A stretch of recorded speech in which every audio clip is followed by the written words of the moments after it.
Well, there we are then, a very exciting halfway stage of the international, with the position on the board looking not unhealthy for Wales, but we can now have more expert comment on the situation from the two international captains. Next to me, Neil Rice of England and John Smith of Wales. It does look good for your side, John, especially when we think back to the low score you were bowled out for at Liverpool a year ago.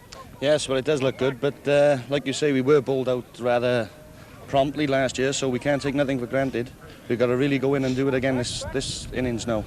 All right, we'll talk about that in a second. Let's ask Neil what he thinks about the position. You're what, 51 runs behind on the first? Yeah, I'm not happy about the situation. We've got a lot to do.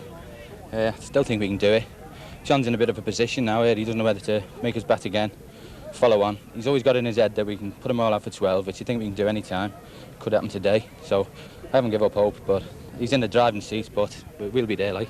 We'll come back to him in a second. Just tell us a little bit about the state of the game in Liverpool. It must have been given a terrific fillip last year. Oh yes, tremendous. Last year was about the best thing that could happen to baseball up in Liverpool.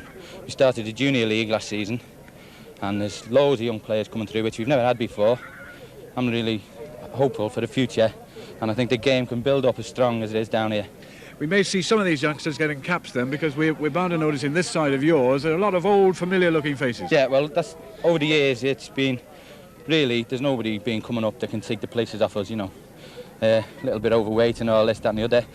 But we've always been able to put in a good game. But now we've got really good youngsters coming through, and I think, say, 3 years' time, you'll see new slimline England and good enough to beat the Welsh. You know.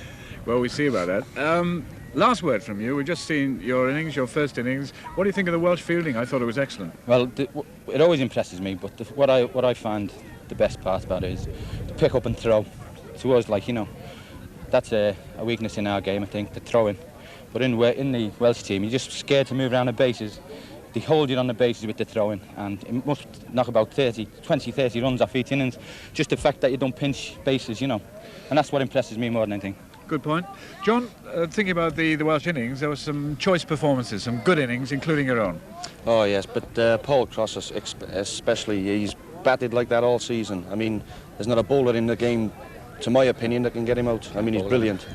Mike Smith, I mean, he's a steady plodder all the way. I mean, when they stick like that, the ball's like a football, no matter who's bowling.